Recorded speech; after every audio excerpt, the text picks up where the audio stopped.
In a busy supermarket parking lot, a homeless man sat quietly with his dog in a corner where few people noticed them. The man held a worn cardboard sign that read, "Help me and my best friend." His dog, with its mottled coat, lay beside him watching people hurry by with their shopping carts. The two shared a special bond that went beyond words. Most shoppers were too absorbed in their daily routines to pay any attention to them. A few weeks earlier, on one of the coldest nights of his life, the homeless man had been very sick with a high fever. He thought he wouldn't survive until morning. That's when the dog appeared and lay down next to him, warming his body through the night. When the sun rose, his fever had gone down, and he felt something change inside him. From that day on, the dog became his reason to keep going, his loyal companion when the world turned its back on him. Suddenly, the peaceful scene was interrupted by the loud roar of a motorcycle. The powerful engine echoed through the parking lot, making everyone turn to look. A tough-looking biker with a leather jacket stopped his bike and took off his helmet. He had a cold smile that suggested trouble was coming. He spotted the homeless man and his dog in the corner and started walking toward them with heavy boots that made a threatening sound with each step. "Well, look at the show we've got here," the biker said in a mean voice. "A bum in his mutt. Bet that dog's worth more than you." The homeless man briefly looked up but quickly lowered his eyes to avoid trouble. His hands nervously gripped his cardboard sign tighter. The dog let out a low growl and positioned itself between the biker and its owner. The biker leaned forward, mocking the dog. "What's the matter, dog? Going to bite me? Going to defend this piece of trash you call your owner?" The homeless man quietly pleaded, "Please just leave us alone." But the biker only laughed. He raised his foot, pretending he was about to kick the dog. The homeless man cried out, "No, please don't hurt him." Just when things were about to get worse, a firm voice cut through the air. "Enough!" Everyone in the parking lot froze and looked toward the source of the voice. Walking confidently between the rows of cars was none other than Robert Downey Jr. He was dressed in stylish designer jeans, a vintage band t-shirt, and a custom-tailored blazer that spoke of his refined taste. His signature tinted glasses sat perfectly on his nose, and his hair was expertly styled in that effortlessly cool way that was distinctly his own. Despite his casual shopping trip, he carried himself with the charisma and presence that had made him one of Hollywood's most beloved stars. Robert stopped a few feet away and looked directly at the biker. "Do you think this is right?" he asked in a calm but firm voice, with that distinctive Downey cadence that mixed authority with a hint of wit. The biker, surprised to see the famous actor, tried to hide his shock with more aggression.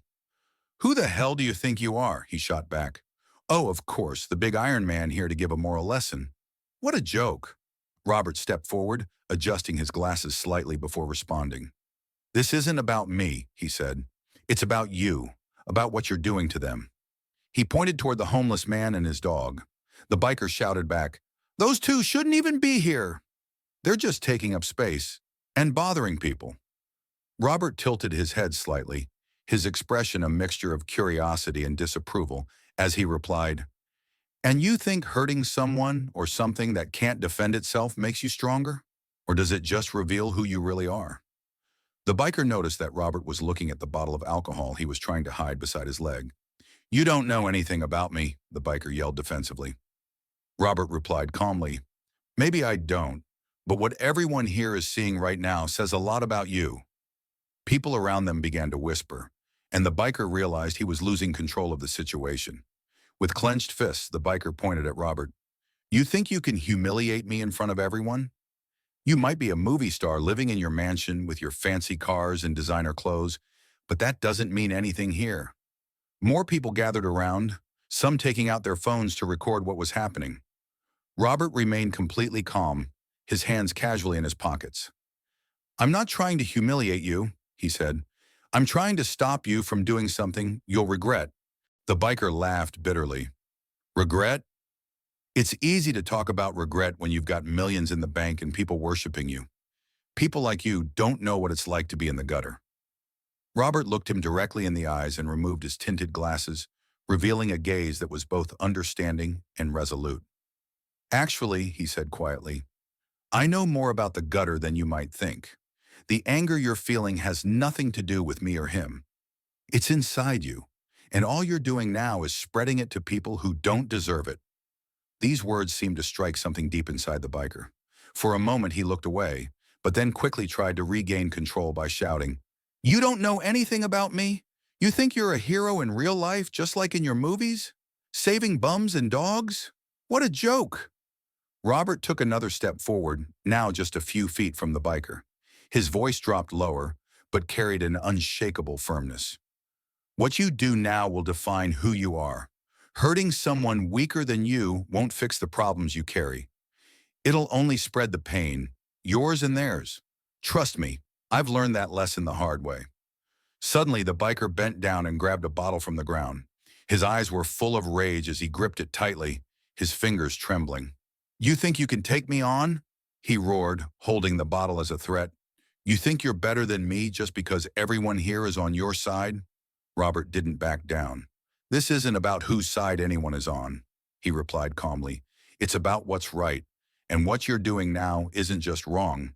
It's dangerous for you, for them, and for anyone who crosses your path." Just then, a loud whistle cut through the tension. An older security guard in a faded uniform approached with confident steps. "Hey, you!" the guard called out to the biker. "Drop it now!" He pointed at the bottle in the biker's hand. The biker was now surrounded by pressure from Robert, the security guard, and all the people watching and recording with their phones. Before the biker could respond, the homeless man's dog suddenly let out a loud, piercing bark that echoed through the parking lot. Though small, the dog stood tall, staring fearlessly at the biker. Robert nodded toward the dog and said, "It's not just a dog, it's a friend, and it seems to have more courage than many of us. Kind of like my own story, actually. Sometimes the smallest things have the biggest hearts." The biker looked around at all the faces watching him. His grip on the bottle loosened and his shoulders slumped. "You think my life's easy?" he asked, his voice now filled more with exhaustion than anger. Robert replied gently, "Maybe this is the only place he has. Maybe all he has is that dog's friendship. But what you're doing doesn't help. It only spreads more pain. And I've spent enough time in my life spreading pain to know it never leads anywhere good." These words seemed to finally reach the biker. He hesitated, then slowly lowered the bottle. "I'm just tired," he muttered, then turned and walked back to his motorcycle. He climbed on and rode away, leaving behind a quiet, thoughtful crowd. Robert knelt beside the homeless man and his dog, careful not to get his designer clothes too dirty, but clearly more concerned with the man's welfare than his own appearance. "Are you okay?" he asked gently. The man nodded, tears in his eyes as he thanked Robert. From the pocket of his expensive blazer, Robert took out a sleek leather wallet and removed not just a card for a veterinary clinic, but also several $100 bills, folded discreetly. "Take him there," Robert said, handing over both the card and the money. "They'll help him, and they can help you too. Get yourself something to eat and maybe a place to stay for a few nights." As Robert walked back to his luxury SUV where his personal assistant was waiting, people in the parking lot began to applaud. The homeless man looked at the money in disbelief before hugging his loyal dog tightly, feeling hope for the first time in a long while. The dog wagged its tail, as if understanding that things were going to be better now. This story reminds us that sometimes a simple act of kindness can change lives forever.